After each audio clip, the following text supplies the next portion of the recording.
Sumbradas happen.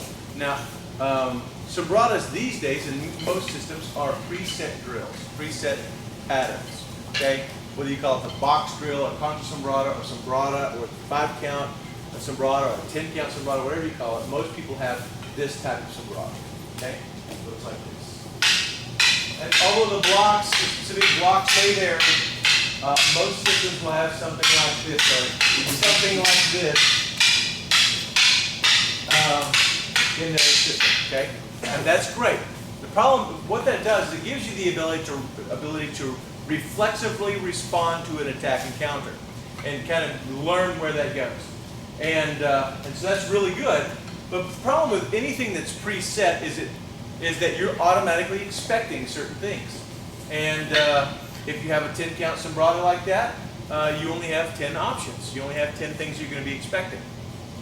Also, it makes you predictable against another practitioner, another experimenter, another system. They can look at that and go, okay, I know that he's used to training this, so I can intercept that. So now, obviously, that's much higher level than what somebody's going to do on the street. But the idea is that it has its drawbacks as well as its benefits. Benefits outweigh the training scars it create, but at the same time, we want to be better than any one specific drill. Everybody understand? Sure. Okay, so here's how Sumbradas develop. Okay, so I'm going to feed him angles 1 through 5 to start off with, and he's going to block and hit me back. Okay, so we started off like this already. He's already learned to do this. You guys already did this morning, right? This afternoon. Okay, so now what we're going to do is I'm going to hold my stick up, and that's going to simulate my head. Okay, we just did that version, and he can block it any way he wants, and I'm going to hold my stick up to simulate my head. Sorry. Okay, now what I'm going to do is I'm going to actually start blocking what he returns. Okay, so in the beginning I'm just going to block with my stick.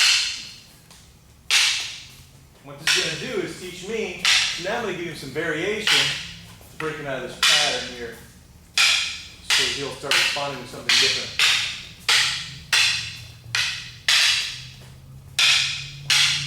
So this is me learning to block what he's throwing back at me. So now this is random. I'm feeding a random answer, he's feeding back an answer, and that's completely freestyle. And it's all in the right range. And now I just start adding my blocks, my check-in, or my blocks, wherever I put my left hand. So there's no pattern to this. I'm still feeding, he's receiving a feed, he receives, he hits me back. I'm going to handle that however I want, and I go back.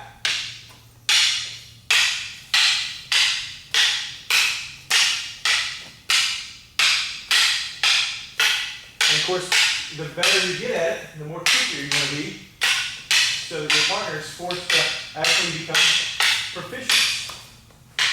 And then you got Sumbrada, a freestyle element of Sumbrada. And that's the progression, the natural progression of how Sumbrada is really developed. Then what happened is somebody said, hey, you know what, this is good. Let's just do this consistently over and over again. And then that became a pattern. And then you get caught in one pattern, and sometimes systems had one pattern, sometimes they had, 25 patterns. And if they have guys who have 25 patterns eventually get to a freestyle element just because they blend. Guys who have one pattern or 2 patterns or 3 patterns get stuck in those. So what we want to do is we want to have the ability to be able to flow outside the Sumbrada. Okay, so we're going to do this and then go back into contra Sumbrada, but just as a training element, so I can make sure, because that's going to be one of the standards. But I want everybody to see how this Sumbrada is really developed. Okay, it was something actually more like this. A lot of Filipino instructors taught like this, especially some of the guys who taught Guru Dan, and this is how they taught. Here, block this. Good, now hit me back. Boom! Oh, that's not very good. Here, block this. Block! Good, now hit me back. Good. Let's do a block. And you see how that starts to develop a pattern? Go. Oh, there you go, good. That's it. And now you hit me back. Good, and so that turns into a pattern.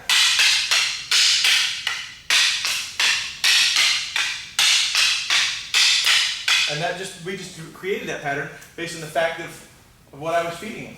And he's only got so many options that he can respond to after that. So in the old days, they really just hit you in the head, or hit you. And you went, and they hit you over and over again until you blocked. And when you block, you hit them back. And sometimes it's pattern, sometimes it's freestyle. Okay, and then it just became a teaching preference of what they like to do. So we're going to do this. Again, what's the first thing I do? In the first stage in this development of a Sumbrada, what's the first stage? Hit and return. I give him one shot of Isidaro. One shot, one return. Isidaro stage 1. Simple, right? Then I do what? I hold my stick up to give him a target. And this starts teaching me to learn to recognize it, but it'll also start limiting what he's going to hit you back with. Does that make sense? Okay? Then what? Then I turn them into blocks. And some of them are going to look more like this, as opposed to just holding my stick up. Some of them will still be stick up deflections. Some of them will not. Then what? Sorry? Random angles. So I can break them out of the pattern of expecting things, expecting a certain pattern.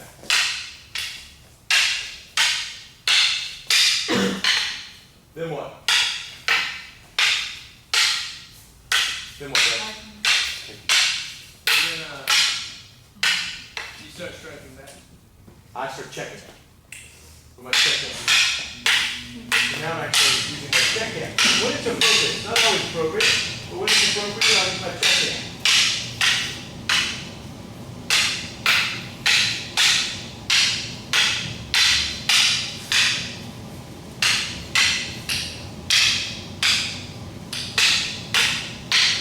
Makes sense? And then all this becomes freestyle.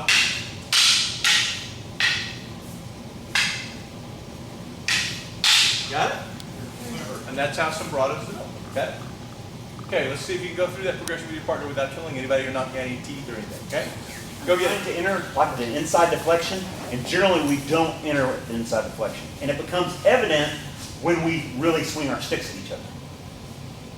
I mean, because this is how I see it. We're gonna go gentle. This how, so I go, yeah, inside like this.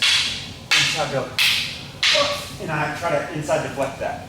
But if what really happens is like this, now we're going to swing. Yeah, inside deflect that. That's not going to happen. So what I want to do is I want to enter on a time, but I want to enter on a time. You hit. If you hit me, it's okay. I want to enter on a time that I can take some of the force off. And now I enter. But I'm going to let him play again. Now we go to this. Oh, but I decided it's too good. So we're back out. Back out. Does that make sense? Good. So, you know, one way to train this, if you don't have this well, is go home and get 2 soft sticks and have your partner close their eyes. So, come here. Now you're the one that's going to get hurt. So I go, I'm going to go slow. So he entered, so I don't know when he entered. And so I have no idea, so I can't cheat for him. If I have my eyes open, sometimes I'll cheat for him. I'll go, okay, yeah, I'll let you have that one. But take that, take your eyes closed. You've got a soft stick, so swing. 1, 2. Make those ones. And it will make your entry much better. Can you break down that angle to root form? So, what I'm doing is I'm going to meet the stick. My hand is going to come to this sector. Does anybody know what sector that is? 4. And then I come in.